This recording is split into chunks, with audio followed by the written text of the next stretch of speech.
Good evening, folks. What do we have here? By the way, it's very late. It's come up to 10 to 11.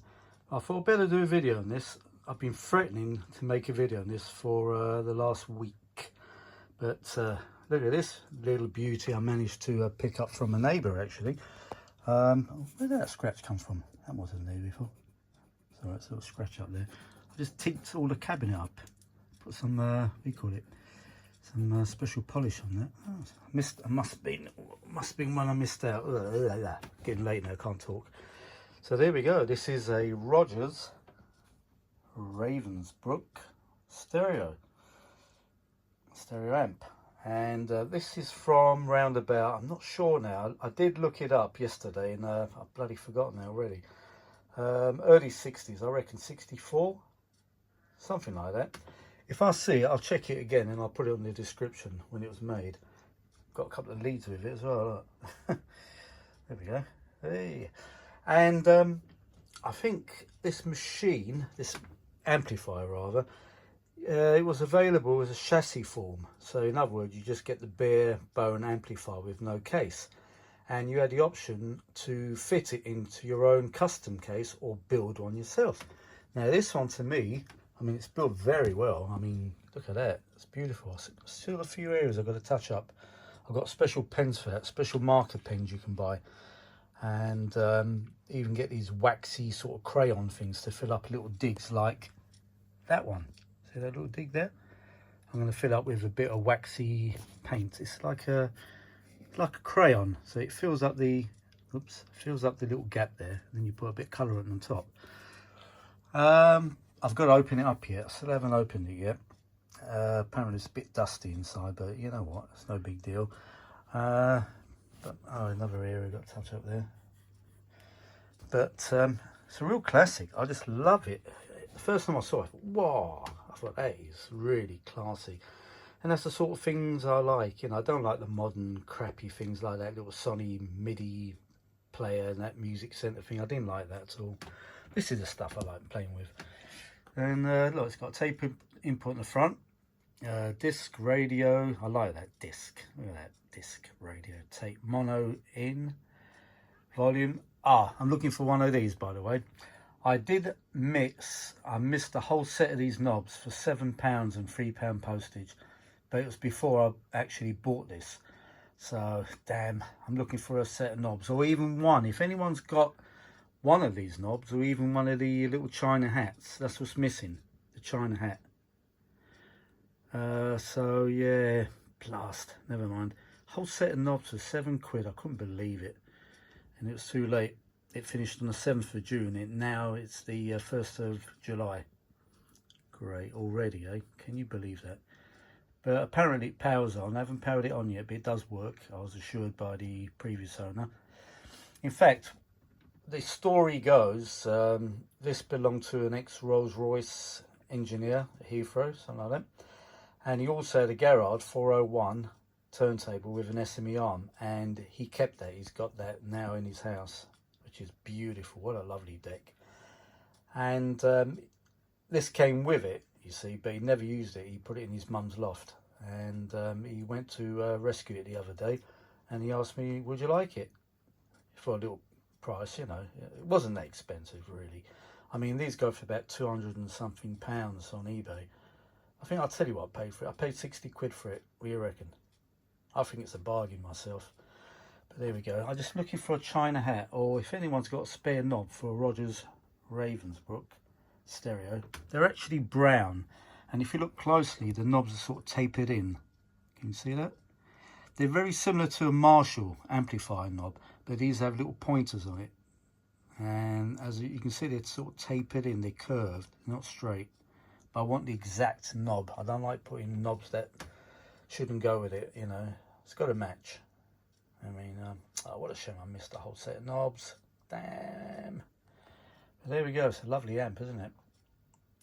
The mains lead is ultra short, so what I need to do, I mean, look how short the mains lead is. That's it. That's it.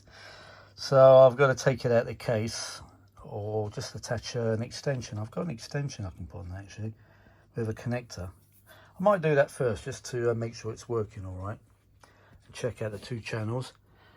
But yeah, I mean, look at that. It's beautiful. I love it. I love it. It's got a filter as well. What's that? 50 hertz? Is it 60 or 50? I can't see. And I've got to get an eyesight test done. Even with glasses, I can't see a damn thing. I think that says 60, yeah. 60 hertz. I can see better through the phone, would you believe? And all the switches work nice. See, lovely. Lovely. And all the controls will move lovely. One of them was scraping the chassis, the fascia. So I just undid one of the screws there and pulled it out slightly. Shame I haven't got any felt, any thin bits of felt. I could put some felt behind it, but oh, there's that one, the base one was rubbing. Perfect now. There we go. Nice, eh? So if anyone's got one of these knobs from Rogers or Ravensbrook, can you please let me know on my about page and email me, and you know, I don't know, I'll pay a small fee, whatever, the postage, whatever you want for it. But I just can't believe I missed the whole set. £7 something and £3 postage, 10 quid for 5 knobs. Shit. There we go. Oh, I can't wait to hear it. So there we go, it's just a short video. That's unusual, isn't it? Look, a screw in the middle. It's all that homemade. So apparently you take that screw out and then the whole chassis comes forward. So it's been taken out already by the guy who bought it off. So it's a bit scraped there, but I'm going to colour that in, so that's no big deal. But what a solid case. My God, it weighs a ton as well. I like things that weigh a ton. Heavy means quality. Do you remember that on one of those films? I think it was, oh, which one was it now? One of those Guy Ritchie movies, gangster movies. Can't remember which one it is, but there's some Russian selling this gun.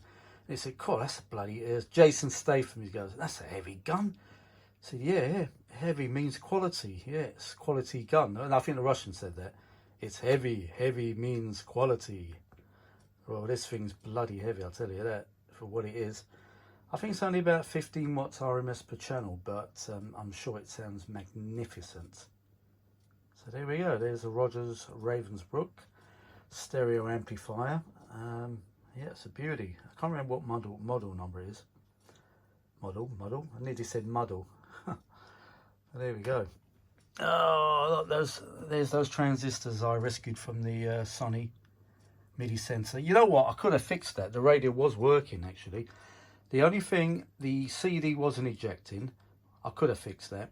The mini disc wasn't ejecting, and I could have fixed that as well. So that's all it really was. It was a couple of belts in the tape player, and in the mini disc, I don't know what that was actually. It could be one of the cogs were bad or just needed oiling. But I really could have fixed it. If I'd taken a bit of time in it, I could have fixed that thing. But I thought, you know what, I'm not going to really use that a lot. So what's the point having it, you know? I've already got a mini disc player anyway. I've got a couple of them. So, I mean, if I didn't have one, I would have fixed the mini disc because I do like mini disc. But, yeah, I chucked the whole thing away, the whole thing. Maybe I should have kept the modules. Nah, it's too late now, it's gone. Never mind. That's going to be in landfill or somewhere or be recycled. Oh, never mind.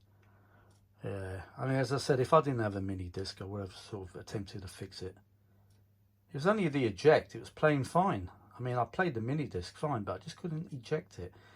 But then again, if it's a worn out cog or something like that, it might have just carried on playing up, and then I would have probably hit it with a hammer. You know, then I've got to dismantle it all again and turn the wheel inside manually to get the disc out. So I thought, yeah, get rid of it. Now, this is the stuff I like working with, you know. Well, there we go. So if anyone's got a knob, please let me know, and I can make it look better. Because I hate things missing. Look. Oh, it's so quiet here today. Oh my God, it's quiet. Right, there we go. If I can, I don't know, where's the model number? It could be on the back. Let's have a look. Sorry, you can't see, unfortunately. There's a massive gap on the back. I don't know why they made the case so big. I don't know if you can see that, but it's absolutely humongous inside there. No, you can't. It's huge. It's about Oh, 3-inch gap there. I don't know. It's really weird why he done it like that. Could have made it a little bit narrower, this cabinet. Wonder. It could have ended here, the cabinet. I don't know. Must have been a good reason for it. Oh look, just dropped a cloth on the floor now. Oh god. I just cleaned that as well. It's come out of the washing machine. Shit. My floor's clean. Damn. There we go. So there we go. Right, let me upload this now and let me know your feelings on this amplifier. But I think it looks beautiful. What do you reckon? I'll talk to you later. Bye for now.